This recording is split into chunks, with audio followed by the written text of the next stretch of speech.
Selamat pagi Permisa. Seputar info kami hadirkan di sela-sela aktivitas Anda bersama saya, Despita Trimaharani, yang akan memberikan berita-berita aktual dan terpercaya. Saya akan menemani Anda beberapa menit ke depan. Pria yang bernama Riko dengan sadis membunuh mantan pacarnya Elisa Siti Mulyani memakai kloset jongkok. Riko kini telah ditangkap dan mengakui sakit hati karena diselingkuhi. Riko ditangkap di kediaman Kelurahan Saruni, Kecamatan Majasari, Kabupaten Pandeglang, Jumat 10 Februari 2023. Setelah ditangkap, Riko tampak memakai kaos baju biru bebel. Kepala Riko tampak tunduk terus dan memakai masker hitam. Riko juga masih tampak tertunduk saat di pemeriksaan. Sebagaimana diketahui, ulah keji Riko ini terbongkar saat ditemukannya mayat Elisa di area semak-semak Kampung Cidaniang, Kecamatan Majasari, Kabupaten Pandeglang, Banten, Rabu 8 Februari 2023. Polisi gerak cepat meringkus Riko di tempat tinggalnya. Pelaku diamankan langsung di rumahnya, jadi alhamdulillah setelah kejadian kita juga langsung datang ke TKP. Ada saksi yang melihat kita langsung upaya melakukan pengajaran. Tidak sampai 1 jam, kurang lebih 30 menit, pelaku berhasil kita amankan, kata Kasat Reskrim Polres Pandeglang AKP Seliton Sabtu 11 Februari 2023. Kejadian pembunuhan ini bermula saat Riko bertemu secara tidak sengaja dengan Elisa di tempat kejadian. Pelaku dan korban terlihat cekcok. Sempat terjadi perdebatan cekcok sehingga mereka bergumul, kemudian korban dicekik dari belakang dan dibekap. Setelah itu dibawa ke pinggir tebing. Di sana baru dihantam lagi dengan kloset sehingga dengan kejadian tersebut korban meninggal dunia, tutur Seliton. Motif kasus pembunuhan ini dipicu karena sakit hati dan cemburu Riko kepada Elisa.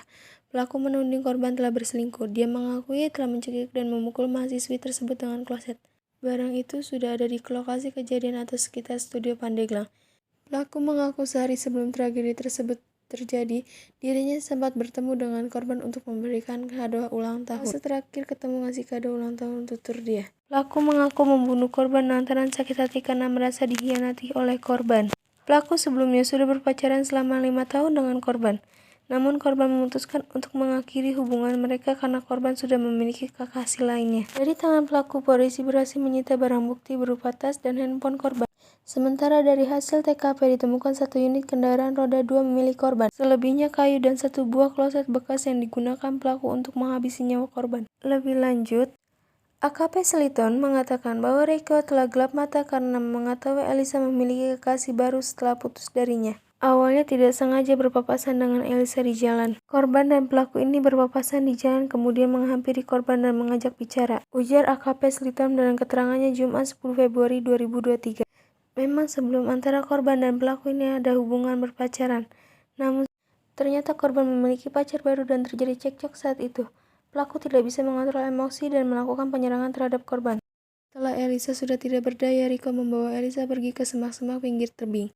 Ia kemudian menemukan kloset di sekitar lokasi dan menghantam leher korban sebanyak 2 kali. Elisa sempat melawan dengan cara menggigit Riko dan mengakibatkan Riko dan korban terjatuh sekitar 3 meter ke arah kebun. Kemudian pelaku refleks memukul Elisa sebanyak 2 kali dengan serpihan kloset. Pukulan itu mengakibatkan Elisa tidak berdaya dan tidak sadarkan diri hingga meninggal dunia. Riko mengaku merasa sakit hati oleh tingkah Elisa yang selalu dianggap bohong. Dugaan Riko Ariska sebagai seorang anak polisi terucap dari orang tua Elisa Siti Mulyani, Tubagus Hadi Mulyana.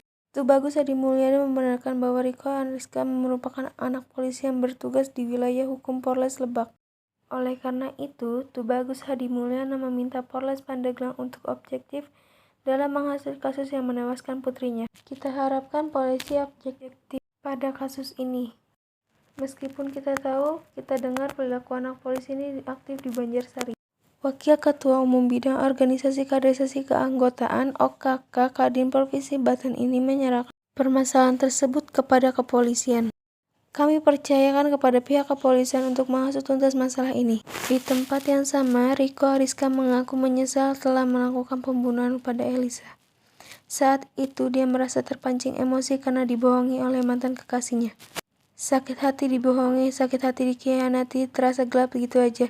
Saya hilaf dan saya menyesal. Atas kasus pembunuhan ini, Riko telah ditetapkan sebagai tersangka dijerat pasal 338 KUHP dengan ancaman 15 tahun penjara. Informasi tadi menutup jumpa kita pada kali ini. Saya Despita Trimaharani pamit undur diri dan sampai jumpa.